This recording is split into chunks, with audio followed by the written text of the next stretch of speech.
Hello guys, কি খবর সবার? কিছুক্ষণ আগে আমাদের এদিকে প্রবল ঝড় বৃষ্টি হয়েছে, তাই আস্তে আস্তে হাঁটতে হাঁটতে চলে এলাম জমির মাঝে দেখতে ধান ধানের কি অবস্থা সে দেখতে। গাইস দেখুন, ধান আল্লাহ ভরসা অনেক ভালো রয়েছে, এখনো কোনো কিছু হয়নি। চলুন এগিয়ে যাই, দেখি সামনে কি রকম রয়েছে। ও গাইস, এখানে দেখুন শুয়ে গেছে, বাতাসের কারণে ধান হেলে শুয়ে পড়েছে। চলুন আরো এগিয়ে যাই, এখন দেখে আসি।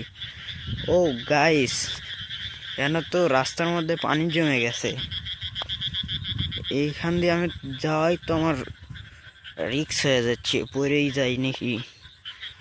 ও গাইস, এদিকেও ধান বাতাসের কারণে হেলে গেছে। গাইস, পুরা রাস্তাত পানি জমে গেছে, এদিকে দেখুন জমির মধ্যেও পানি। ও গাইস, ধান এখানে তো একবারে শুয়ে পড়েছে। চলুন আরো এগিয়ে যাই, দেখি কি কিরকম অবস্থা চারিদিকের। চলুন এগিয়ে যেতে থাকি, আমরা আগাইতে থাকি, চলুন যাই।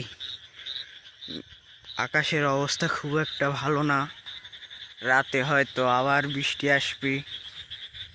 সবাই দোয়া করবেন যাতে রাতে আবার বৃষ্টি না আসে। এদিকে দেখুন ধান কেটে রাখিছে, ধানগুলো আজকে বৃষ্টির সব ধান ভিজে গেছে। আপনারা দোয়া করবেন যাতে আর বৃষ্টি রাত্রে না হয়। এদিকে দেখুন আরো ধান, পাকা ধান রয়েছে। তারপরে আকাশের অবস্থা দেখুন, চতুর্দিকে মেঘ এখনো রয়েছে, রাতে মনে হয় আবার বৃষ্টি আসবে।